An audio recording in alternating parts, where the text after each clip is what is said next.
vamos a volver atrás en la historia, mucho tiempo antes de la resurrección, al libro de Deuteronomio, porque estamos con la iglesia siguiendo una serie, estamos avanzando por este libro, y a través de este libro estamos conociendo más a ese Dios.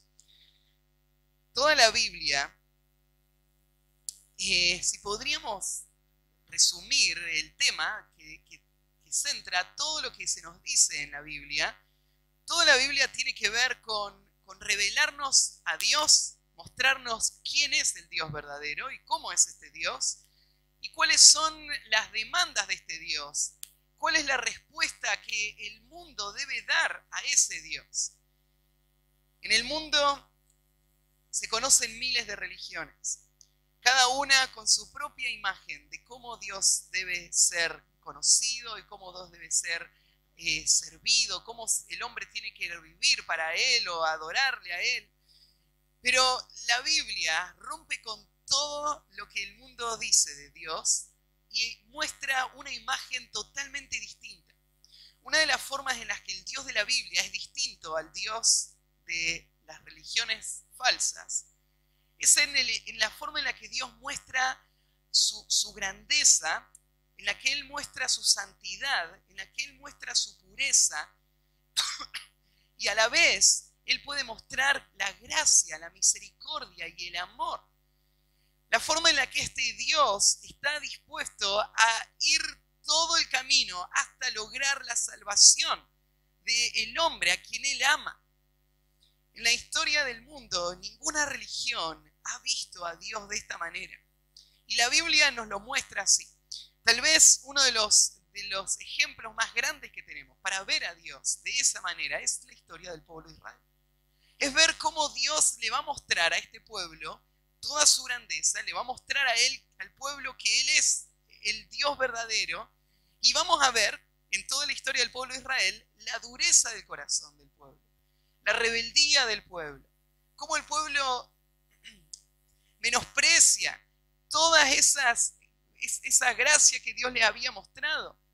Pero Dios va a mostrar que aun cuando el pueblo es rebelde, aunque el pueblo se endurece contra Él, Él es poderoso aún para salvar a ese pueblo, aún en esas condiciones. Él puede cambiar ese corazón. Él va a ser misericordioso y compasivo. Dios es un Dios tardo para la ira y grande en misericordia, que no va a romper sus promesas. Él le prometió a este pueblo una tierra, le prometió a ese pueblo un futuro, un salvador, y Él lo va a cumplir. Y eso es lo que estamos viendo en esta parte del libro de Deuteronomio. Moisés, para este momento, es un hombre anciano. Él caminó con el pueblo de Israel 40 años en el desierto y está a punto de morir. Son las últimas palabras de un hombre que dio su vida por este pueblo. Y en estas últimas palabras, Él le está animando y exhortando al pueblo a mantenerse fieles a Dios. Pero lo que Moisés hace es mostrar que el primer fiel en esta historia es Dios mismo. Si no hubiese sido por la fidelidad de Dios, el pueblo hoy estaría destruido. Eso lo vimos en el capítulo 9, la semana anterior a la Pascua. El pueblo, el día mismo que estaba recibiendo la ley de Dios, estaban haciendo un Dios falso. No duraron nada, pronto se desviaron. Pero Moisés le muestra que aunque ellos son rebeldes a Dios, Dios va a ser fiel a sus promesas. Él había elegido a esta nación. Él le había hecho promesas a esta nación y Él las iba a cumplir. Por lo tanto, en vez de destruirlos, Dios lo que hizo fue restaurarles.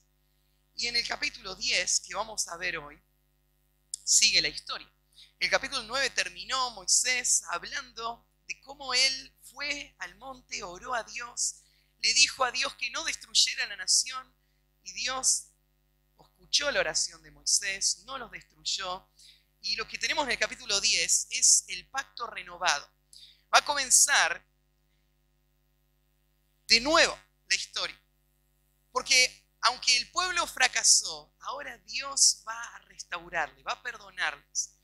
Y vuelve Dios a mostrar su gracia, a mostrar que Él no les va a abandonar y le va a dar en este pasaje de nuevo las instrucciones.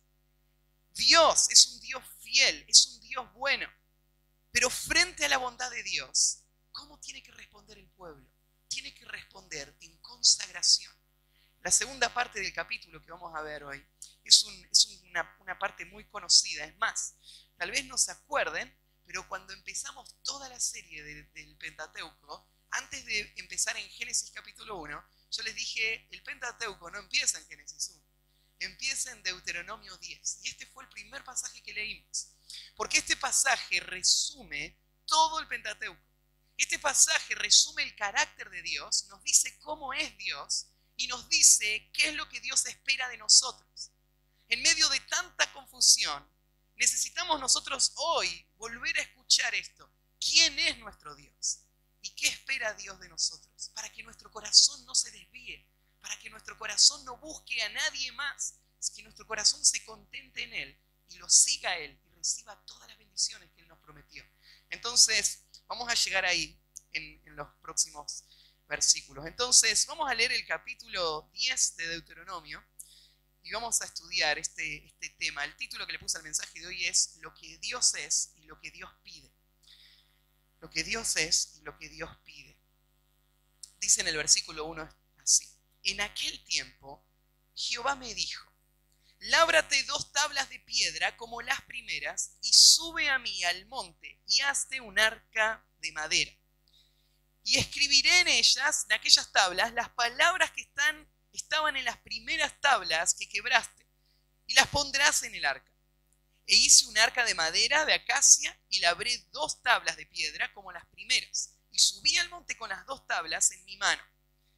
Y escribió en las tablas, conforme a la primera escritura, los 10 mandamientos que Jehová os había hablado en el monte de en medio del fuego, el día de la asamblea, y me las dio Jehová. Y volví y descendí del monte, y puse las tablas en el arca que había hecho, y allí están como Jehová me mandó. Después salieron los hijos de Israel de Berot Bene Jacán a Mosera. Allí murió Aarón, y allí fue sepultado. Y en lugar suyo tuvo el sacerdocio su hijo Eleazar. De allí partieron de Gudgoda, y de Gudgoda a Jotbata, tierra de arroyos de agua. En aquel tiempo apartó Jehová la tribu de Leví para que llevase el arca del pacto de Jehová, para que estuviese delante de Jehová, para servirle y para bendecir en su nombre hasta hoy. Por lo cual Leví no tuvo parte ni heredad con sus hermanos. Jehová es su heredad, como Jehová tu Dios le dijo. Y yo estuve en el monte como los primeros días, 40 días y 40 noches. Y Jehová también me escuchó esta vez, y no quiso Jehová destruirte.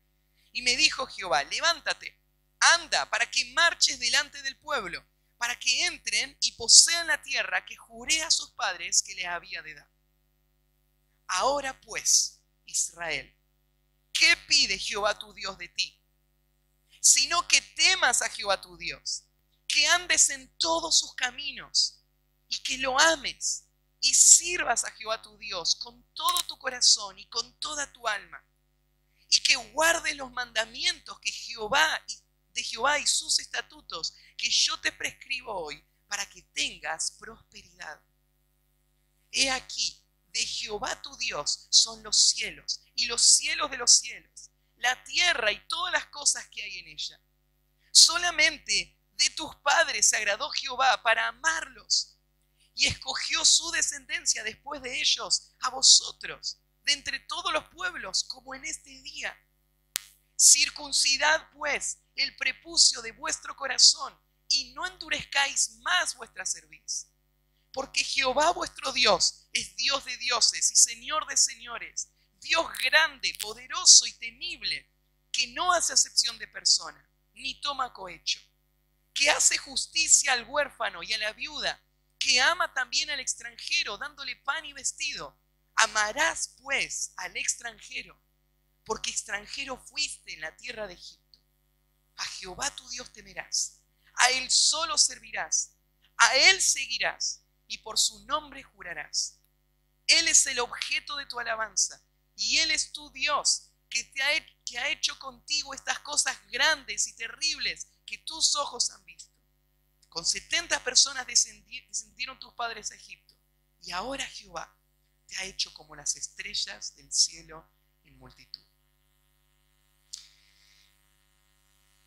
Como les decía, este pasaje nos describe a Dios y nos hace un gran llamado a vivir de acuerdo al Dios verdadero a quien decimos amar y servir. El Dios con quien hemos entrado en este pacto de amor. A ese Dios nosotros debemos responder de esta manera. Nada menos que esto sería suficiente, porque el Dios grande que nos salvó merece que nosotros vivamos de la manera en la que acabamos de leer. Lo que Dios le dijo a Israel en ese tiempo es el plan de Dios para todos los tiempos. Es que su pueblo viva frente a Él de esta manera. Pero antes de llegar a esos versículos, los primeros versículos cierran la historia anterior, mostrándonos al Dios de gracia, mostrándonos cómo Dios restauró a este pueblo. Porque todas las demandas de Dios, todo lo que Dios le dice al pueblo de cómo tienen que vivir, todo nace de esa verdad. Nosotros le debemos a Dios esa vida de adoración, porque Él nos amó como lo hizo, porque Él nos perdona, porque Él nos restaura, porque Él tiene todo esto para nosotros. Por eso nosotros respondemos de esta manera. Entonces los primeros versículos, del 1 al 11, nos hablan de todo esto que Dios hizo en la nación de Israel para restaurarle. Y yo quiero que pienses en tu vida mientras lees esto. Porque el mismo Dios que restauró a esa nación es el Dios fiel a nuestras vidas hoy. Es el Dios que no nos da de acuerdo a nuestras obras. Es el Dios que nos perdona. Es el Dios que nos limpia y nos lava. Es el Dios que nos muestra su gracia y misericordia cada día.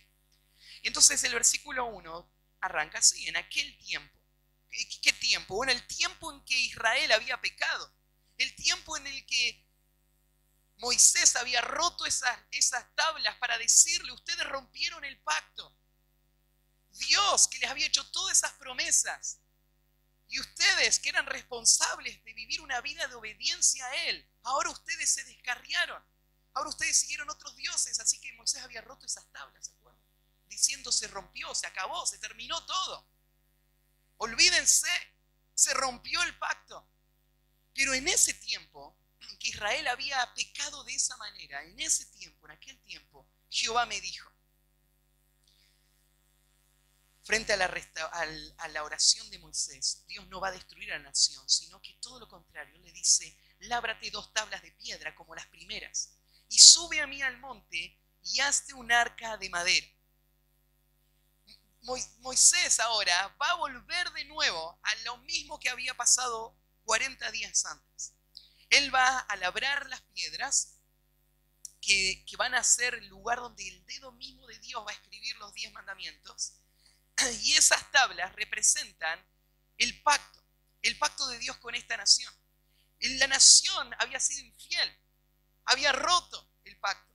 Pero ahora Dios, Él no va a abandonar a este pueblo, porque Él hizo promesas a este pueblo. Así que Él va a traer de nuevo las tablas y las va a poner de nuevo delante de ellos. Moisés es el que tiene que armarlas. Le dice Dios que arme un arca de madera. Esa arca de madera se va a convertir en el arca del pacto. El arca del pacto es el lugar donde se colocaron las 2 tablas de la ley, después cubierta en oro, con esos serafines arriba inclinados, en la tapa, el propiciatorio, todo eso estaba dentro del lugar santísimo. Cuando ahí dice que Moisés iba a hacer ese arca de madera, se refiere a la construcción del arca del pacto. Y le dice que se haga el arca de madera, que prepare las tablas, y Dios le dice que Él va a escribir en aquellas tablas las palabras que estaban en las primeras tablas, y las van a poner en el arca. Yo cuando era chico me había hecho la idea de que las primeras tablas habían sido escritas con el dedo de Dios, y las segundas las había escrito Moisés, porque habían roto las primeras, entonces ahora ya no había más dedo de Dios.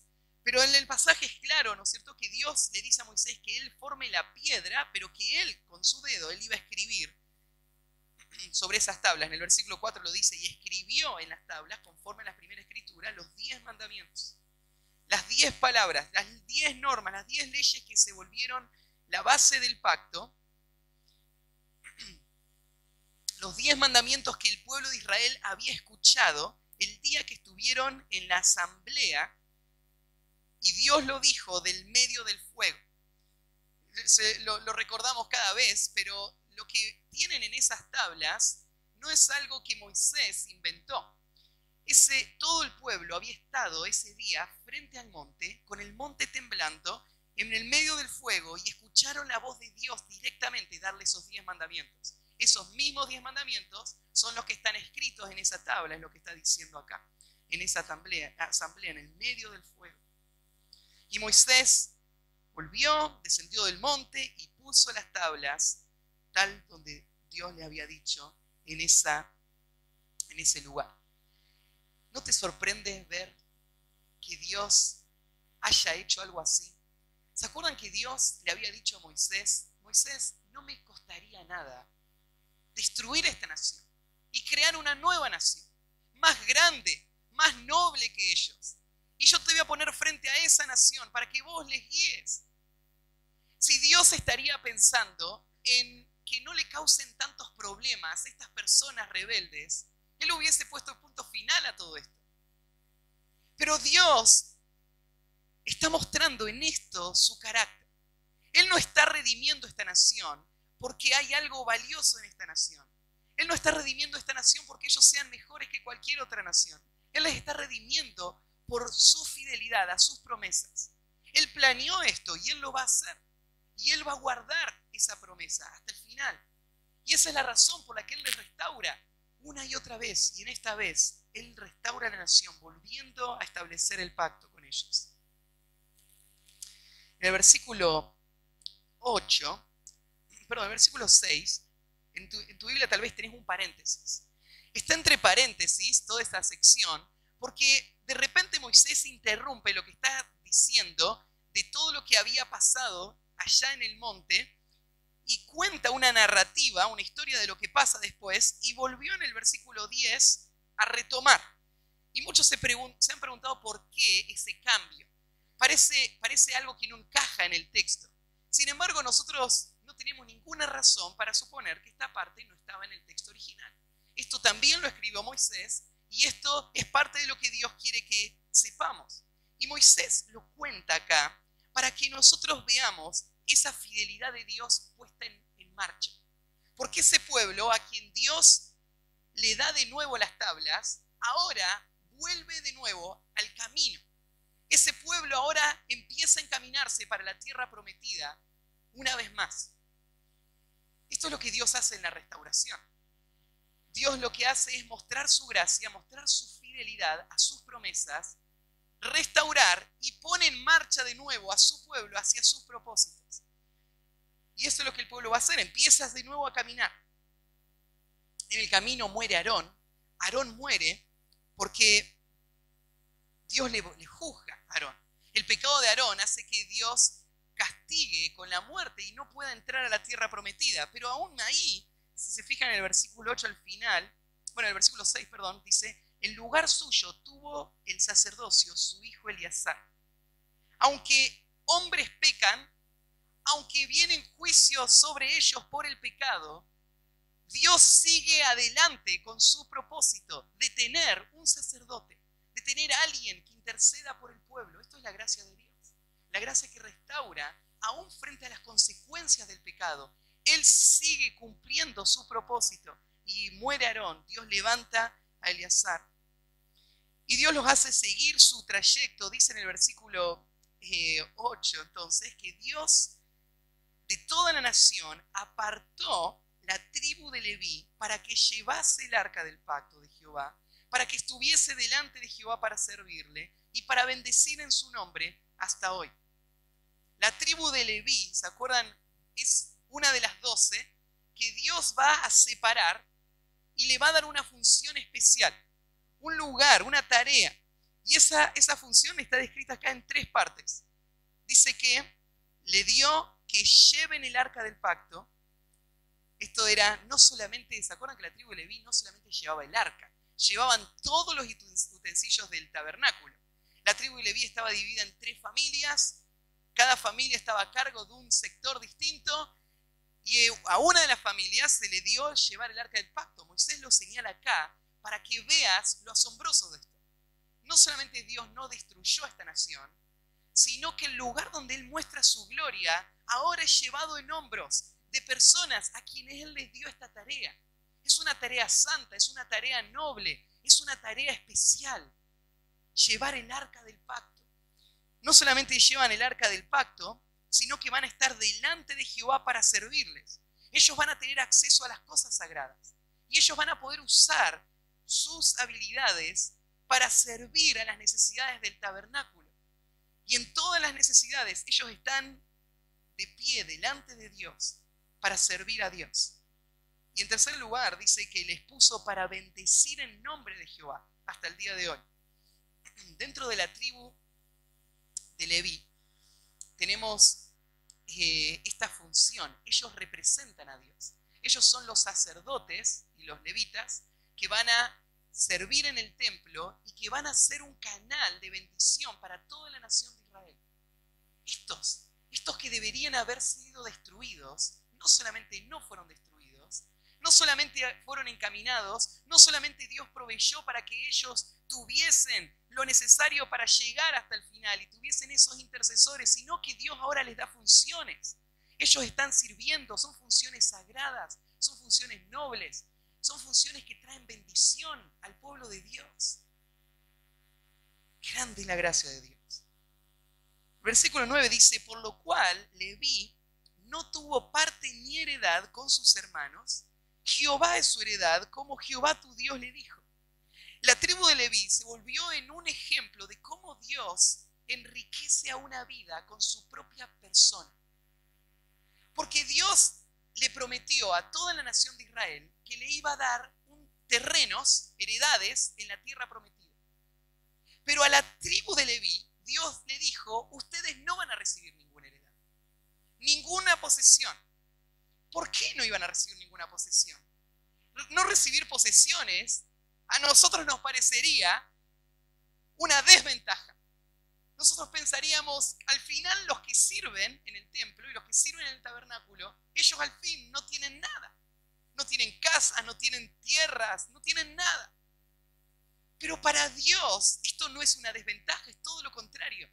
Al final, Él le dice, Él no les va a dar heredades porque Jehová es su heredad. De repente Dios demuestra que el tesoro más precioso que una persona tiene no es nada que este mundo pueda dar. Aún en este mundo Dios nos enriquece con bienes, ¿no? Dios nos da cosas que disfrutamos. Dios nos da relaciones que disfrutamos. Pero Dios le demuestra al pueblo de Israel que lo más precioso que Él da no son esas cosas. Que a aquellos a quienes Él les da su favor, a aquellos a quienes Él les da un lugar especial, a ellos Dios les da su persona como su tesoro más grande. Hace que Él sea el que satisfaga todo. ¿Vos creés eso? ¿Sabes que en el lugar donde vivimos, en el ambiente evangélico en el que estamos, las iglesias predican un mensaje que les prometen a las personas que Dios es el que les puede dar todo lo que sus corazones desean? Así que Dios se vuelve en el medio para lograr ese fin. Eso que yo sé que va a ser lo mejor, lo que yo quiero. Entonces yo vengo a Dios para que Dios me lo dé. Pero Dios no es un medio, Dios es el fin. Dios es lo precioso, Dios es el tesoro. Aunque Dios no dé nada más, tenerlo a Él es suficiente. Eso es lo precioso de la gloria eterna, eso es lo precioso del cielo. Lo precioso del cielo es su persona, es que Él está ahí. Porque Dios es lo único que puede satisfacer. Cuando vos buscas las cosas de esta vida, ¿por qué te atraen tanto? Bueno, porque hay deseos que están en tu corazón, que en tu mente te promete que eso te lo va a dar. Por ejemplo, vos pensás que tener ese bien te va a dar seguridad, te va a dar placer, te va a dar sentido de valor, te va a dar va a cumplir, ¿no es cierto? Y va a dar las oportunidades de relaciones. Tener esa persona y esa relación con esa persona va a satisfacer tus necesidades de afecto, van a satisfacer sus... Pero te das cuenta de algo, en este mundo todo está manchado. Nada satisface, nada llena, ninguna relación te llena. Pero Dios es la persona perfecta. Dios es el tesoro perfecto. Dios es quien nunca va a fallar. Por eso es que Dios le dice a esta tribu, a esta tribu, a quien yo elegí, a quien quise mostrar mi favor, a ellos yo le di el tesoro más grande. Ellos me van a tener a mí. Ellos van a vivir una vida sin distracciones. Ellos van a vivir una vida totalmente enfocada en servirme. Las cosas de este mundo las voy a dejar a un lado. Voy a cuidar de ellos para que ellos se alegren en mí cada día, todo el tiempo. Ahora, esto no es una realidad hoy que solamente algunas personas, algunos creyentes tienen acceso a Dios. La tribu de Leví se vuelve en un ejemplo de lo que Dios quería hacer con todo su pueblo. Dios lo estaba demostrando a Israel que más allá de esa tierra hermosa que Él les iba a dar, había algo mucho más hermoso, tenerlo a Él. Y así como Dios nos hace grandes promesas, lo más precioso Dios nos dice es tenerlo a Él, y lo tenemos si somos sus hijos. Así que todo este pasaje lo que está haciendo es mostrando hasta qué grado llega la gracia de Dios. El poder de Dios para restaurar, el poder de Dios para levantar al que pecó, lleva hasta ese punto. Dios vuelve a renovar. Dios da los medios. Dios trae a ese servicio fiel. Y Dios le da ese tesoro precioso de la comunión con Él. Acá está todo este pueblo viviendo de nuevo todo lo que Dios les tenía para ellos. Entonces ahí llega el versículo 12, donde frente a eso, si Dios es así, si Dios me ama de esta manera, si Dios es fiel de esta manera, entonces, ¿qué espera Él de mí? ¿Cómo respondo yo a este Dios? Y eso lo responde el versículo 12. Arranca con una pregunta simple, pero es importantísima. Es la pregunta más importante que nos podemos hacer. Y dice, ahora pues Israel, ahora, frente a todo esto, Israel, ¿qué pide Jehová tu Dios de ti? Si yo te haría esa pregunta hoy, ¿qué responderías? Porque es fácil hablar de todo lo que Dios hizo por mí. Pero ahora vamos a dar vuelta a esa pregunta y es, ahora, ¿cómo respondés vos a esa gracia? ¿Cómo debe ser tu vida hoy frente a todo eso? Todo el tiempo escucho a personas decir, no, yo le pedí a Cristo que me salve, Él me perdonó todos mis pecados, así que yo voy a ir al cielo. Y de repente vos le preguntás, claro, pero los últimos 10 años vos has vivido una vida rebelde a Dios, no tenés ningún temor a Dios, no luchás contra el pecado en lo absoluto, no tenés ningún deseo de estar con el pueblo de Dios. Entonces, ¿cómo unís esas dos cosas? ¿Cómo podés estar tan agradecido por todo lo que Dios es para vos y vivir una vida tan lejos de Dios? Es que estas dos cosas van de la mano, son las dos caras de esa misma moneda. La obra grandiosa de Dios es para que Dios produzca este resultado en nosotros y que nosotros podamos vivir en respuesta a esa obra grandiosa de esta manera. ¿Qué pide Dios de ti? Esa palabrita que pide Dios no está dada como una orden de un déspota, sino está dada como un ruego, un deseo, una petición. Es Dios pidiendo ahora esto. Ese Dios que te salvó ahora te pide esto. Bueno, ¿qué pide Dios? ¿Qué pide Dios de ti? Y acá hay 5 demandas de Dios, 5 deseos de Dios, 5 pedidos que están todos unidos, es una misma cosa, todos están relacionados con un mismo tema. Dios lo que pide, si podríamos resumirlo, es una devoción completa, o una consagración completa, podríamos llamarlo. Una consagración completa de toda tu vida. Esta consagración completa se ve en estos 5 aspectos. Son 5 Alguien dijo así, son 5 notas que tocan una misma canción. La canción es la consagración a Dios. Y estos 5 son 5 notas que suenan y que armonizan para esa sinfonía. Vivimos para adorar a Dios. ¿Cuáles son? En primer lugar, lo que Dios pide de mí es sino que temas a Jehová tu Dios. ¿Qué pide Dios de ti? Que le temas. Teme al Señor. Es un lugar donde todo debe comenzar. Porque nadie puede tener una relación correcta con Dios a menos que se acerque a Dios con la reverencia que Dios merece. No podemos llegar a Dios de una forma descuidada. No podemos ver a Dios a nuestro nivel. Tenemos que reconocer la distancia que hay entre lo que Él es y lo que somos nosotros. El temor a Dios es la respuesta de una persona que se da cuenta de su pecado, se da cuenta de su debilidad y ve a Dios como Él es grande, sublime, es santo. Y llego a Dios no con una actitud desafiante, llego a Dios no con una actitud manipuladora, llego a Dios para someterme a Él, llego a Dios en temor reverente. Toda la Biblia habla de este temor. Este temor es el comienzo de todo. Dice los proverbios que es el principio de la sabiduría, el temor a Dios. Nadie tiene acceso a la persona de Dios, nadie va a entender jamás a Dios, a menos que su corazón tenga este sentir, este respeto por Dios, un respeto reverente. El Salmo 128:1 dice, bienaventurado todo aquel que teme a Jehová, que anda en sus caminos. Este salmo, con muchos otros, nos muestra que la obediencia a Dios está conectada con el temor a Dios. El salmo es el 128:1. Yo nunca voy a vivir una vida que agrade a Dios, a menos que primero mi corazón lo vea como Él realmente es y que tenga este sentir reverente a Él. Y por esto este salmista pone esas dos cosas de la mano. Súper feliz es la persona que su corazón suena con esta melodía, con este sonido, con el sonido del temor a Dios. Porque si eso está en tu corazón,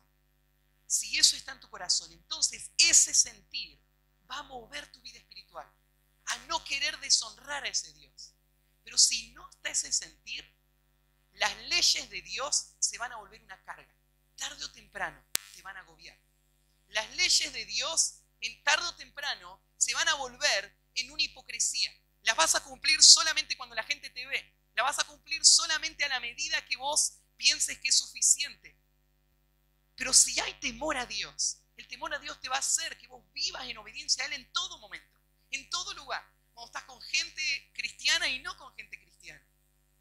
Te va a hacer mantenerte fiel a esa promesa, a esos mandatos. Porque hay algo adentro tuyo. Ese sentir de temor reverente a Dios. Esto del temor a Dios no es algo solo del Antiguo Testamento. Es algo del Nuevo Testamento también. No es solo para el pueblo de Israel. Porque mucha gente piensa así. Claro, el Dios de la antigüedad era un Dios severo. Era un Dios que hacía temblar los montes. Pero el Dios del Nuevo Testamento es un Dios compasivo. Jesús es un Dios que le dice a la mujer pecadora, ni yo te condeno. Es un Dios que tiene a los niños en sus brazos. Es un Dios que defiende. Es un Dios que no toma la espada. Entonces, muchos piensan, en el Antiguo Testamento la gente le temía a Dios. Pero ahora entendemos que Dios es distinto. Pero no es así. Lo que marcaba la vida de las iglesias en el primer siglo era ese temor reverente. Ahí en Hechos capítulo 9, versículo 31, en Hechos 9:31, dice así: entonces las iglesias tenían paz por todo Judea, Galilea y Samaria. La iglesia está creciendo. Se están fundando muchas iglesias. Y hay paz. Hay paz interna. Las iglesias tenían el gozo de la salvación y entonces tenían paz. Y eran edificadas andando en el temor del Señor. y se acrecentaban fortalecidas por el Espíritu. ¿Cómo eran las iglesias del mundo cuando empezó todo? Las primeras iglesias eran iglesias que se conocían por su temor reverente al Señor. Claro que sí. Se conocían por el temor reverente porque estas iglesias entendían al Dios a quien se acercaban. Hoy se ha perdido el temor reverente. Hoy para muchas iglesias sus cultos son un show que no tiene ningún respeto por las cosas sagradas de las que se están hablando. En muchas iglesias las personas vienen habiendo pasado una noche de farra a sentarse en un banco, en una silla y pretender ser un cristiano agradable. No hay temor a Dios. Pero en la primera iglesia, ¿te acordás lo que pasaba? Por ejemplo, ¿te acordás cuando Ananías y Zafira, un matrimonio, quisieron dar la impresión de que eran más espirituales de lo que eran realmente? Quisieron dar la impresión de que ellos eran generosos y dadivosos y que le daban todos sus bienes a Dios, cuando en realidad eran avaros y querían guardar para sí mismos lo que tenían. Querían solamente la fama de un buen creyente, pero no tenían el fruto de un buen creyente. ¿Y se acuerdan lo que pasó con ellos? Murieron. Y como murieron, lo próximo que se nos dice en Hechos, capítulo 5, gran temor se desparramó por toda la iglesia. ¿Saben por qué la iglesia tenía temor a Dios? Porque entendía la santidad de Dios. Entendía que uno no peca abiertamente contra Dios y lo desafía, porque Dios es un juez justo. Pero ¿dónde está ese temor hoy? ¿Qué pide Dios de ti, Israel? Lo que pide es que temas a Jehová tu Dios, que haya una actitud de reverencia frente a Él. En segundo lugar, ¿qué pide Dios de ti? Que andes en todos sus caminos. Lo que pide es que camines en sus caminos. Esta expresión, andar en los caminos, es una expresión que tiene que ver con el comportamiento, con la conducta. Hoy vivimos en una época de libertad, donde imponer reglas es algo invasivo, ¿no? Es algo que no debería pasar. Cada uno debería hacer sus propias reglas. ¿Quién tiene el derecho de venir y decirme lo que tengo que hacer? Pero acá Dios le dice al pueblo de Israel, lo que tienen que hacer, lo que yo pido, es que vivan en todos los caminos que yo trace. La dirección en la que yo apunto, en esa dirección van. En todos los caminos, en todas las acciones, en todo su comportamiento, cada detalle, tienen que tener la actitud de la obediencia. El creyente no puede permitirse en su corazón la reacción de decir, ¿pero por qué tengo que obedecer? Porque Él sabe por qué. Esos son los primeros versículos. Yo, si no fuera por la gracia de Dios, yo hubiese sido juzgado por Él. Dios es un Dios fiel, es un Dios bueno que me restaura. Dios es un Dios que me da el privilegio de entrar al servicio, de tocar las cosas santas, de vivir para su gloria. Y ahora, en respuesta a eso, yo tengo que ver su ley y vivir de acuerdo a esos principios. Su ley no me agobia, su ley me da la libertad para caminar en la dirección correcta, para honrarle a Él. Que ande en sus caminos. Es lo que dice Primera de Pedro 1, 15 y 16. Dice así. Primera de Pedro 1, 15 y 16 dice, sino como aquel que os llamó es santo, sed también vosotros santos en toda vuestra manera de vivir. Porque escrito está, sed santos porque yo soy santo. Ese es el estándar de Dios. En toda la manera de vivir, en cada detalle. Ahora viví en sus caminos, en la obediencia a sus caminos. Camina en sus caminos. En tercer lugar, ¿qué pide Dios de ti? Que andes en sus caminos y que lo ames. ¿Qué pide Dios de ti? Que lo ames. Amale. Esta idea de amar no es contraria a obedecer. No es contraria a temor. Temor es la respuesta a la distinción. Dios es Dios. Él es la autoridad. Él gobierna, Él reina.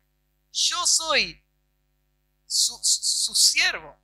Yo estoy bajo su cuidado. Amor resalta la relación que nos une.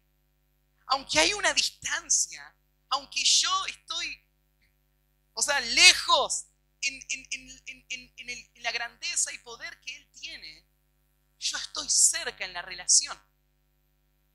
Amor tiene que ver con un deseo que afecta lo que hago, pero que mueve mi ser. Amor no son solo sentimientos, pero sin duda son por lo menos sentimientos.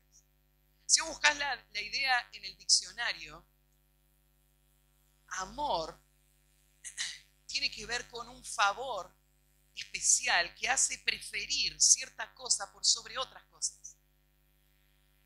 Cuando uno dice que amo a mi equipo de fútbol, por ejemplo, ¿qué estoy diciendo? Bueno, de todos los que hay, este es mi equipo y este es mi preferido. Esto es lo que yo disfruto. ¿No es cierto? Eso es lo que hablo cuando hablo de amor.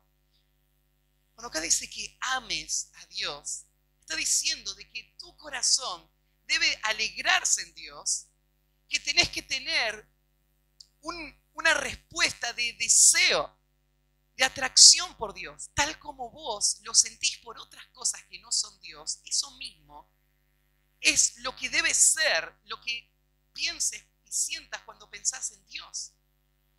A Dios no solamente lo conocemos, a Dios lo amamos. Amamos significa lo deseamos. Queremos estar con Él, queremos escucharlo a Él, lo preferimos por sobre cualquier otra cosa. Él es el tesoro para nosotros. A Él lo amamos. Y es lo que dice, ¿qué pide Dios de ti? Que le ames. La Biblia está llena de expresiones de amor. Los salmos, por ejemplo, el Salmo 18:1, te amo, oh Jehová, fortaleza mía, te amo, Dios. ¿Cuándo fue la última vez que dijiste esas palabras? ¿En público o en privado? En el secreto de tu corazón, Dios, te amo, te amo. Si vos se lo decís 1000 veces a tu novia, a Dios se lo debería decir 10.000. ¿Por qué somos tan fáciles para expresar amor en otros niveles y no en este nivel? ¿Por qué podemos ser tan eufóricos con nuestro equipo y decir y mostrar tan poco por nuestro amor a Dios? ¿Será que le amamos realmente? Y el salmista dice, te amo, Señor. Decilo en tu corazón, decilo en voz alta, decíselo a las personas a tu alrededor, yo amo a Dios. Que le ames es lo que Dios pide de ti. El Salmo 145:20 dice, Jehová guarda a todos los que le aman, mas destruirá a todos los impíos. En ese versículo, amar a Dios es sinónimo de ser guardado por Dios, de ser un hijo de Dios, de tener una relación con Él. Y muchos otros versículos lo hablan así, dándolo como el sinónimo. Los que no aman a Dios no son de Dios. Lo dice, por ejemplo, en Romanos, capítulo 8, versículo 28. Dice así, y sabemos que a los que aman a Dios, todas las cosas les ayudan a bien. Esto es lo que conforme a su propósito son llamados. Nos encanta pensar de que Dios es soberano y Dios obra todas las cosas para bien en mi vida. Pero el versículo dice, a los que aman a Dios, todas las cosas les ayudan a bien. Así que la pregunta es, ¿vos amás a Dios? Porque toda esa promesa está dada para esta persona, para la persona que ama a Dios. Al que ama a Dios, todas las cosas le ayudan a bien. Y Juan 4:19 dice que nosotros le amamos a Él porque Él nos amó primero. Nuestro amor por Dios es una reacción a su gran amor por nosotros. Su amor por nosotros se responde con un gran amor. Entonces, ¿qué pide Dios de mí? Que le tema, que camine en sus caminos, que le ame. El próximo es que le sirva. Y sirvas a Jehová tu Dios con todo tu corazón y con toda tu alma. La palabra servir ahí tiene que ver con trabajo, con esfuerzo. Y para Israel, esto era un cuadro muy claro, porque ellos saben lo que es servir, ¿no? Ellos salieron de Egipto. ¿Cómo era servir en Egipto? Ya estaban abajo del látigo de Faraón. Ellos eran esclavos ahí, ellos servían. Entonces ahora Moisés dice, ¿y saben lo que pide Dios ahora de vos? Que lo sirvas a Él. Mucho tiempo vos estuviste bajo el látigo de un amo cruel que te usaba para sus propósitos y te atormentaba. Y vos le servías. Ahora vos sos libre. Sos libre, Dios te sacó de la esclavitud. Pero sos libre ahora para someterte a Él y usar tu vida, tus talentos, tu fuerza para Él. Servilo a Él. Antes servías a tus vicios. Antes servías a tus caprichos. Antes servías a tu ira. Antes servías a todo eso. Ahora serví a Dios.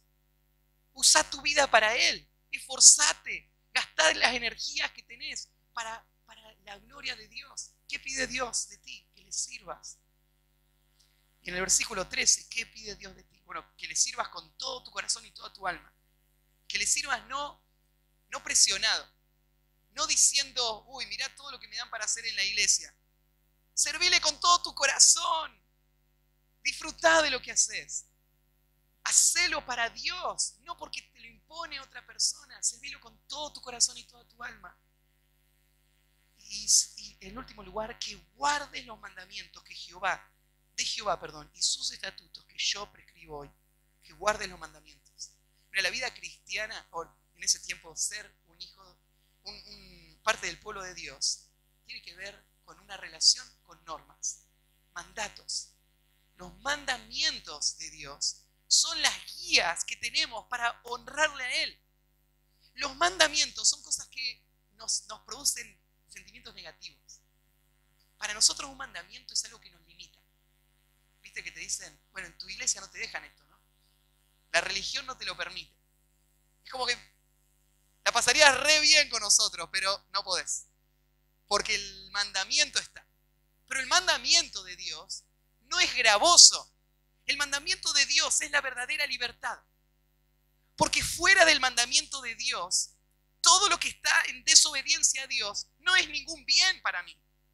Puede traer un placer en el momento, pero lleva a la destrucción. No tiene ningún fruto, no tiene ningún resultado. Es tiempo perdido, es vida perdida. Son relaciones perdidas. Pero en Cristo, en la obediencia a Él, los mandamientos de Dios son los que van a hacer que mi vida sirva, que mi vida tenga un resultado, que mi vida le honra a Dios y que traiga grandes beneficios, porque es lo que dice ahí, ¿no? Que guarde los mandamientos para que tengas prosperidad. Para que tengas prosperidad. Dios es el que enriquece y su bendición no añade tristeza. En la obediencia de Dios, una vida es verdaderamente rica. En la desobediencia, no importa los bienes que tenga, es pobre. No tiene nada, no puede mantener nada, pero en la obediencia a Dios, las cosas más pequeñas que Dios te da son un tesoro. En la obediencia a Dios, un momento de ver a tu hijo responder a la obra de Dios, en ver una expresión de alabanza a Dios, eso es un tesoro. En la obediencia a Dios, el poder tener una conciencia tranquila, por vivir una vida honesta, por no robar ni estafar, por vivir una vida que cumple con todo lo que se dice, eso es un tesoro. Dios enriquece a la vida por medio de la obediencia. La prosperidad está ahí, pero a nosotros nos cuesta creer eso. A veces pensamos, si yo sirvo a Dios y le obedezco a Él, me estoy perdiendo toda esta oportunidad que tendría de ganar grandes cosas, de lograr grandes cosas. Y Dios dice, este es el camino. Créelo, vivilo, para que seas prosperado, para que tengas prosperidad. Guarda los mandamientos de Jehová. Así que, solo esto pide Dios, ¿no? Vos decís, ya. O sea, claro, yo soy hijo de Dios, yo soy parte del pueblo de Dios, pero todo esto, estos 5 tonos que forman esta canción de consagración total, ¿cómo lo voy a vivir? ¿Es posible vivir esto? Bueno, esto es lo que Dios pide. Y no termina ahí. Sigue en los próximos versículos. Ahora en los versículos del 14 al 19, lo que tenés son 2 series de 3 versículos. Tenés la primera serie del versículo 14, 15 y 16 y la segunda 17, 18 y 19. Las 2 series son paralelas, porque las 2 empiezan y avanzan de la misma manera. Funcionan así. Arrancan diciendo algo en cuanto al carácter de Dios o a la naturaleza de Dios. Después, en el próximo versículo, dicen algo sorprendente, siendo verdad lo primero, ahora esto es sorprendente, es lo segundo que va a decir. Y en tercer lugar te va a decir, ahora, como esto es verdad, vos tenés que responder de esta manera. Son 2 grupitos de 3 versículos que van por el mismo camino. Así que mirá el primer grupito. El primer grupito arranca en el versículo 14. Te va a mostrar lo que Dios es y lo que Dios pide. Pero te lo va a mostrar en este proceso. ¿Qué es Dios? Mira, he aquí, de Jehová tu Dios son los cielos y los cielos de los cielos, y la tierra y todas las cosas que en ella hay. Este versículo habla de la grandeza de Dios, la soberanía de Dios y de la forma en la que Dios gobierna sobre todo lo que es suyo. Todo es de Él. Fíjate que dice los cielos y los cielos de los cielos. Este sería, en un mundo precientífico, antes de que exista la ciencia moderna, estos hombres no entendían los detalles que hoy sabemos. No tenían telescopios. En ese tiempo todavía no se había descubierto este agujero negro que se está tragando todas las galaxias. Nada sabían de todo eso. Ya estaba ahí arriba, pero nadie sabía. Porque no se veía. Pero ellos, con lo que podían ver, ellos entendían esto. Miren, es de día y yo veo que ahí está el cielo. Vuelan los pajaritos en el cielo. Pero cuando llega la noche, yo veo que arriba de ese cielo hay otro cielo. Es el cielo del cielo. Y yo no entiendo la grandeza que eso tenga, pero yo sé algo. Dios es dueño de todo eso. Dios lo controla. Él lo creó y Él lo administra. Él es soberano sobre todas esas cosas. En ese tiempo, para esa gente, ese era un pensamiento asombroso. Los cielos de los cielos. Hoy, nosotros podemos entender un poquito más de esa grandeza. Cada vez que vos escuchás un informe acerca del tamaño del universo, vos tenés que pensar en el Dios al que vos venís a adorar el domingo a la mañana cuando llegás acá. A ese Dios le está cantando. Porque todo eso que existe es suyo, le pertenece. Él lo hizo. Y como es suyo, Él puede hacer lo que quiere con todo eso. Él no le rinde cuenta a nadie. Él es totalmente libre y soberano para hacer lo que Él quiere con toda su creación. Él si quiere crea agujeros negros que se traen en las galaxias, y si quiere Él crea estrellas. Él lo hace como Él quiere, porque Él lo quiere solamente. Nadie puede señalar a ese Dios y decir que estuvo mal, nada de lo que Él haya hecho, porque Él es el dueño. De Él son todas las cosas. Mira lo que dice Isaías 66, 1 y 2. Reflexiona sobre este hecho, sobre la grandeza de Dios. Y mira con qué lo relaciona. Dice el versículo 1, Isaías 66, 1. Jehová dijo así: el cielo es mi trono y la tierra es estrado de mis pies. Todo lo que hay en el mundo está bajo mis pies. ¿Dónde está la casa que me habríais de edificar? ¿Y dónde el lugar de mi reposo?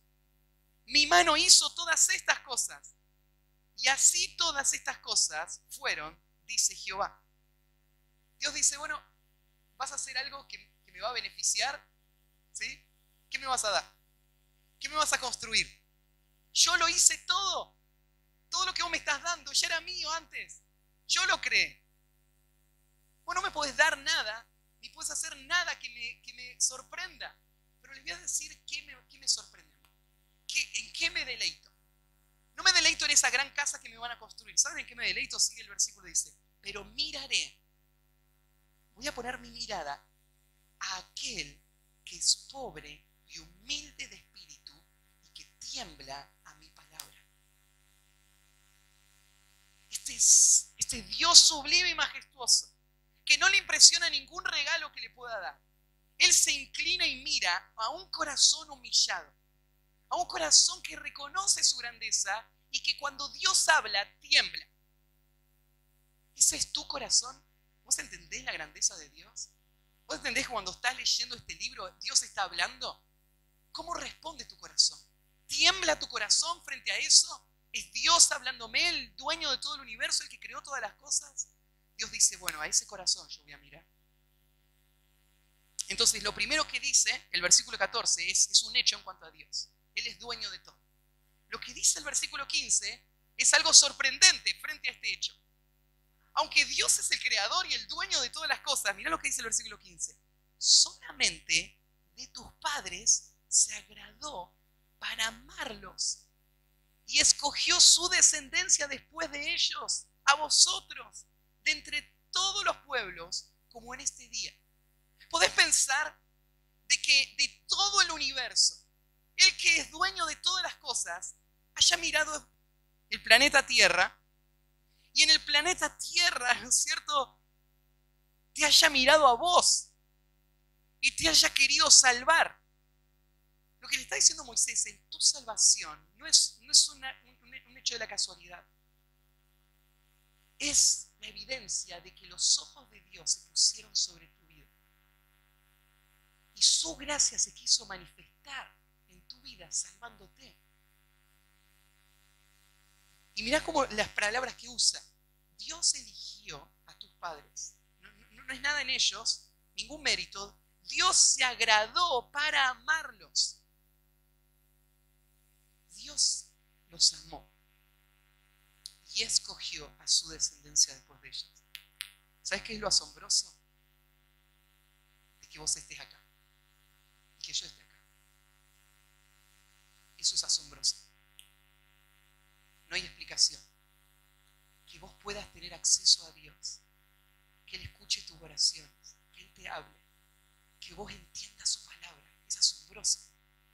Por el Dios que es, que Él haya pensado en hacer eso. Y ahora viene el versículo 16. Esta es la respuesta. ¿Qué hacemos con esto? ¿Qué hacemos sabiendo de que este Dios nos amó de esta manera? Dice el versículo 16. Circuncidad pues el prepucio de vuestro corazón y no endurezcáis más vuestra cerviz. ¿Vos entendés que Dios te amó de esta manera? Entonces ahora, circuncida tu corazón. Esto es un tanto confuso. Porque primero tenemos que recordar qué es la circuncisión. La circuncisión es una marca que distingue al judío hasta el día de hoy. Es una marca que es bastante incómodo de hablar de esta marca porque es un corte que se hace en los hombres, en las partes íntimas del hombre, donde se saca una piel y se la echa. Y esa marca era la forma en la que Dios le dio al pueblo de Israel una señal del pacto que Él había hecho con ellos. Pero ¿por qué esta señal? ¿Por qué tenían que cortar una parte y sacarla? Parecía muy extraño. Pero en el Nuevo Testamento tenemos varios textos que nos hablan del propósito de la circuncisión. Era una señal, pero abran ahí en Colosenses. Colosenses capítulo 2, si pueden buscar Colosenses capítulo 2, versículo 11. Mientras buscan Colosenses 2.11, en Romanos, capítulo 2, versículo 29, en Romanos 2.29, les leo este versículo, dice, sino que es judío, o sea, no es judío el que está circuncidado externamente, va a decir Pablo, sino que es judío el que lo es en el interior. Y la circuncisión es la del corazón. La verdadera circuncisión que Dios aprueba, dice, es la circuncisión del corazón, no exteriormente. En espíritu, no en letra, la alabanza del cual viene no de los hombres, sino de Dios. El Nuevo Testamento nos dice esto. Nos dice que cuando vos te circuncidabas como pueblo de Israel, vos te relacionabas con este pueblo físico. Y este pueblo era el pueblo de Dios. Pero la circuncisión que traía las bendiciones de Dios a tu vida no era la circuncisión externa. Porque yo podía ser un judío circuncidado y aún así perderme, ser juzgado por Dios. La semana pasada veíamos en la historia de la resurrección que fue el pueblo judío el que lideró la revuelta contra Cristo. Su rechazo de Cristo es una muestra clara de que estar circuncidado afuera no te acerca a Dios en nada. Entonces lo importante para Dios era la circuncisión del corazón. La circuncisión de afuera era solamente un símbolo, una señal. ¿Y cuál es la circuncisión del corazón? Ahí en Colosenses 2 dice así: en él también fuisteis circuncidados. O sea, le está hablando a los creyentes, a la iglesia en Colosas, y le dice: ustedes fueron circuncidados. Así no me avisaron. ¿Cómo? ¿Cómo me circuncidaron? Bueno, en la circuncisión del corazón. ¿Y qué pasó? ¿Qué es la circuncisión? Fueron circuncidados con circuncisión no hecha a mano, al echar de vosotros el cuerpo pecaminoso carnal en la circuncisión de Cristo. Lo que está diciendo es que cuando vos llegaste a Cristo, lo que pasó fue que Dios arrancó el pecado de tu ser y lo echó. Y eso ahora te habilita para ser un hijo de Dios. Fuiste circuncidado. Esa es la señal de que sos un hijo de Dios. El hecho de que el pecado fue arrancado. El hecho de que vos fuiste perdonado, pero mucho más que eso. El dominio del pecado terminó en tu vida. Vos sos libre ahora. El pecado ya no se enseñorea sobre vos. Eso es la circuncisión de Cristo.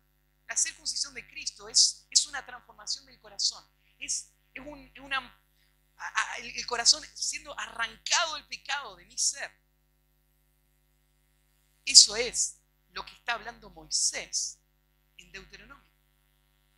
Pero el pueblo de Israel no entiende todo lo que nosotros hoy entendemos, pero entiende algo. Entiende de que lo que Dios espera es una santidad del corazón, no solamente una santidad externa, no solamente obedecer las leyes, sino una santidad completa que nazca de un corazón cambiado, un corazón circuncidado. Entonces, ¿cómo responder a esa elección de Dios, de ese Dios soberano? Circuncidando el corazón. La idea, ¿no es cierto?, es esa transformación del corazón y de toda la vida de la santidad. Eso es de lo que fueron. Y termina diciendo: y no endurezcáis más vuestra cerviz. Ya la vez pasada vimos esa imagen. La imagen de la cerviz dura es la imagen de un animal de carga que no quiere inclinar su cabeza para que le pongan el yugo. Es duro de cerviz. Y acá el pueblo de Israel, Moisés le está diciendo: ya no más. Antes fuiste rebelde a Dios, ya no más rebelde. Ahora sujeto a Dios. Ahora una actitud moldeable, ahora una actitud sumisa, una actitud obediente. Esa es la actitud. Así se responde a la gracia de Dios. Ese es el pueblo de Dios. Así viven los hijos de Dios, con un corazón circuncidado, con un deseo de santificación, una vida de victoria sobre el pecado y con una actitud sumisa a Dios. Tenemos después la segunda serie de los 3 versículos, mismo proceso. Nos va a decir algo en cuanto a Dios, nos va a decir algo sorprendente frente a eso y va a terminar dándonos una aplicación práctica. Dice versículo 17: porque Jehová vuestro Dios es Dios de dioses y Señor de señores. Dios grande, poderoso y temible, que no hace excepción de personas ni toma cohecho. Mirá lo que dice acá: mira, el Dios de ustedes no es como los demás dioses. No está puesto a la par. No es una figura más en la vitrina de todos los dioses a quien vos adorás. Este Dios está por sobre todos los dioses. Yo no puedo agregar al Dios verdadero a todo lo que controla y dirige mi vida. Porque Dios es Dios de dioses. Pero esto es algo importante. Si Dios gobierna sobre los demás dioses, entonces estos no son dioses.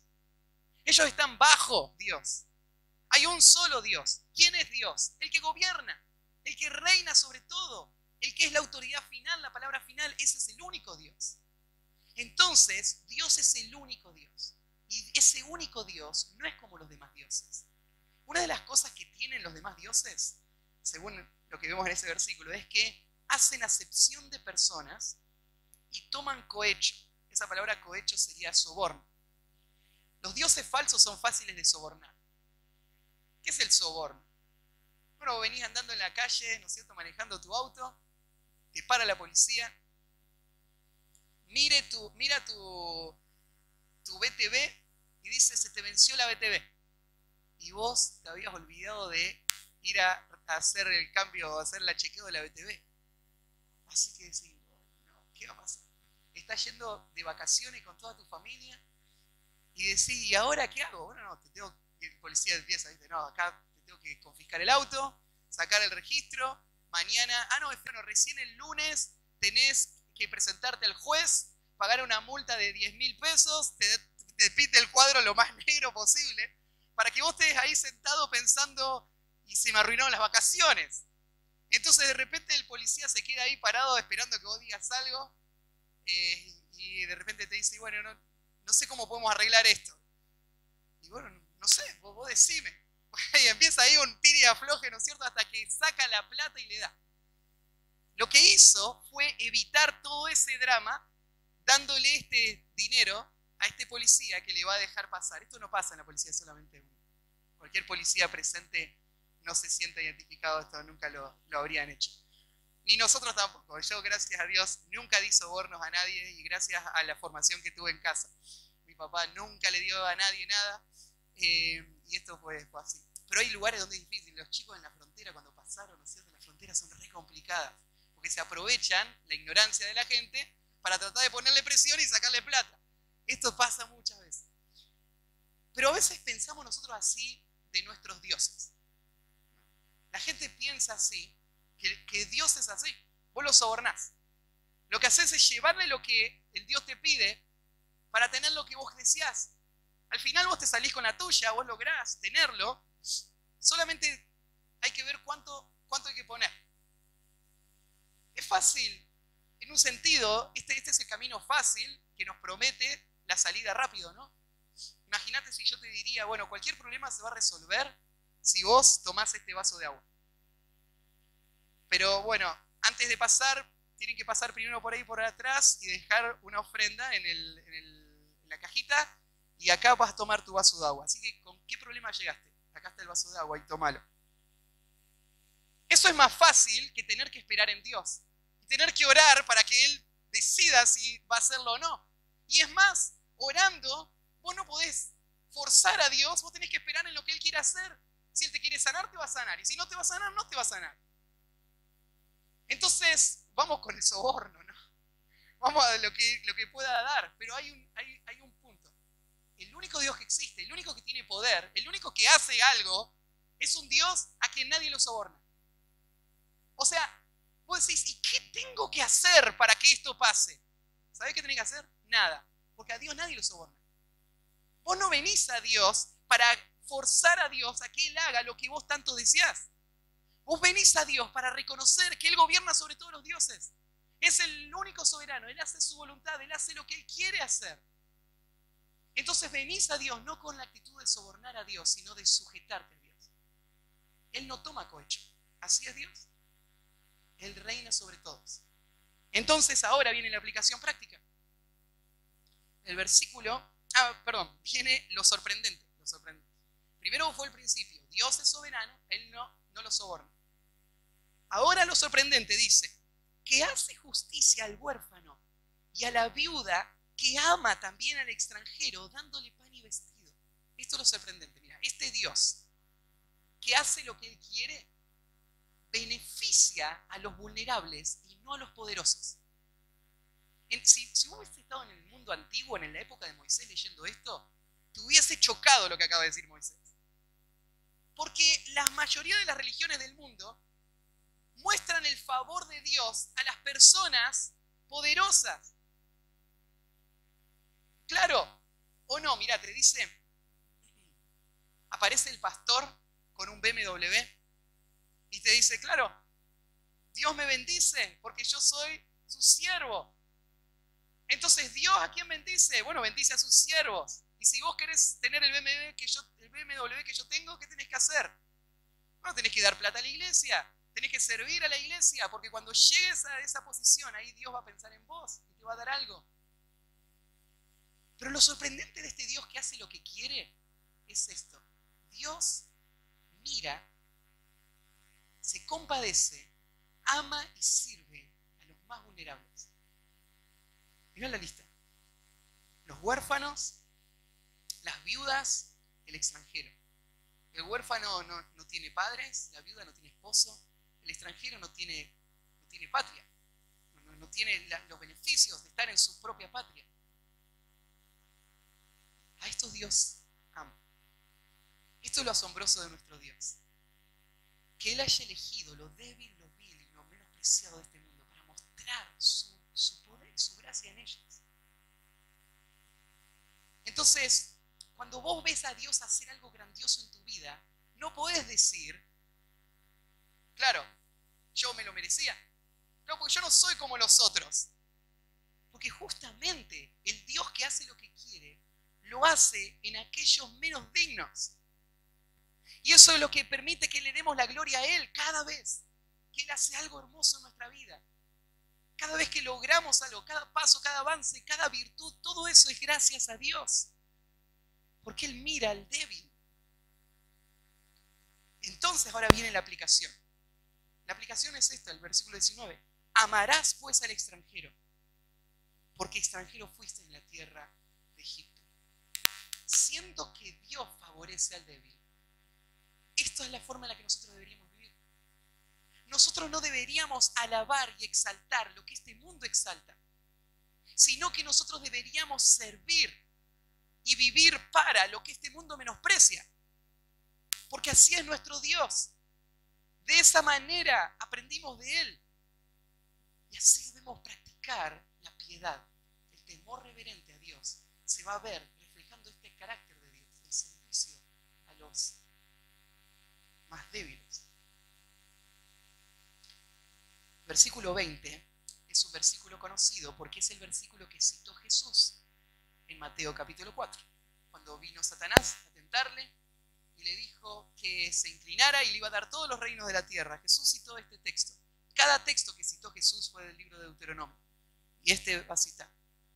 A Jehová tu Dios temerás, a Él solo servirás, a Él seguirás y por su nombre jurarás. Jehová como el fin de toda tu vida, el amor de tu vida, de quién vos dependés. Jehová no es, por ejemplo, como Satanás quería mostrarse a Jesús. Yo soy el camino para que vos tengas lo que deseas. Si vos me adorás, yo te voy a dar todos los reinos de la tierra. Y Jesús enseña, este no es el principio, ¿no? El principio es, Dios gobierna. Para Él es todo. Y yo me sujeto a Él. Yo vivo para Él. Yo lo amo a Él. Y yo recibo de Él su bien. Lo que Él me quiera dar, eso disfruto porque viene de su mano. Por eso el versículo 21, Él es el objeto de tu alabanza. En Él me gozo, en Él me glorío. Yo no estoy avergonzado de mi Dios. Yo alabo a mi Dios. Yo quiero ser conocido por ser un hijo de mi Dios. Y cuando alguien dice algo bueno de mí, en realidad lo está diciendo del Dios que lo hizo en mí. Dios es el objeto de mi alabanza. Y Él es tu Dios, que ha hecho contigo estas cosas grandes y terribles que tus ojos han visto. ¿Qué cosas? Con 70 personas descendieron tus padres a Egipto, y ahora Jehová te ha hecho como las estrellas del cielo en multitud. ¿Entendemos el poder que Dios tiene para cumplir sus propósitos? Esta gente que está acá, ni siquiera es la gente que salió de Egipto, porque toda esa gente había muerto. Dios hizo que 70 personas que entraron a Egipto ahora se vuelvan una gran nación. Toda esa nación después pereció en el desierto, pero Dios no se quedó sin testimonio, ¿no? Dios agarró y formó una nueva nación de sus descendientes, numerosa como en las estrellas del cielo, tal como se lo había prometido a Abraham. Siglos antes Dios le había dicho a Abraham que él iba a hacer esto que ahora le está diciendo que hizo, una gran nación. Y esto es Dios. Esta sección está en la parte de Deuteronomio, donde Moisés exhorta a Israel a amar a Dios. Amar a Dios significa entender cómo es nuestro Dios y responder a nuestro Dios de acuerdo a lo que Él es. En un momento mencionaba, ya con esto termino, decía, bueno, ¿y cómo cumplimos todo esto? ¿Cómo vivimos de esta manera? Porque el pueblo de Israel tuvo toda esta ley, pero terminó de vuelta en el fracaso. ¿Qué le faltó al pueblo de Israel? No le faltó el testimonio que Dios le dio, no le faltó las señales que tenían de parte de Dios, no le faltó la ley de Dios, no le faltó nada de eso. Lo que le faltó al pueblo de Israel es un corazón circuncidado. Lo que le faltó al pueblo de Israel es lo que Moisés, capítulos antes, había dicho. Oh, ¿quién diera que tuvieran tal corazón para que temieran a Dios? El temor a Dios es el resultado de un corazón. Pero ¿qué pasa si vos no tenés ese corazón? ¿Qué pasa si vos no tenés un corazón que tenga eso? Ese temor reverente, que quiera obedecer y que pueda tener el poder para vencer el pecado. ¿Qué pasa? Y la verdad es que nosotros nacemos sin la posibilidad de hacerlo. Somos esclavos de nuestros pecados. Por eso el Nuevo Testamento dice que lo que vos necesitas es un nuevo corazón. Es un nuevo nacimiento. Lo que necesitas es darte cuenta que estás perdido, que no hay nada que vos podés hacer. Esto no es cuestión de esforzarte. No salís de esta mañana pensando voy a esforzarme. Lo que salís esta mañana es diciendo yo necesito la gracia de Dios que me salve, que cambie mi corazón, que ponga en mi corazón estos deseos y esta fuerza para vivir esta vida, que le honre a Él y pueda disfrutar de todas las bendiciones que vienen por esa vida que Él prometió. Bueno, vamos a orar y terminamos. Oramos. Padre, solo tú ves los corazones. Señor, tú miras a cada uno y miras a aquel que frente a tu palabra tiembla. Miras a aquel que reconoce en su corazón quién eres tú y qué es lo que pides de él. Y su corazón no es duro de servicio, sino que se inclina a ti y quiere sujetarse a ti y vivir para ti. Señor, tú que miras todo el corazón y puedes ver esto en cada uno de los que hoy lo están viviendo así en su corazón ahora mismo. Y tú te gozas en él. Y tú vas a cumplir tus propósitos de salvación. Pero Señor, tú resistes al soberbio. Tú resistes, Señor, al corazón que se endurece frente a tu voz, que determina ser Él el que gobierna y no reconocer al que realmente gobierna sobre todos, el que decide ignorar o menospreciar toda tu bondad y seguir en la terquedad de su corazón, siguiendo su pecado. Pero tú das gracias al humilde, Señor. Humilla el corazón, trae convicción al corazón. Haz que el corazón se quiebre delante tuyo, Señor, que confiese su pecado, que clame al cielo por salvación. Transforma ese corazón para traerle a tu pueblo y que pueda disfrutar de todas tus promesas. Te encomiendo, Señor, esto a ti, obra en nuestras vidas, en el nombre de Cristo Jesús. Amén.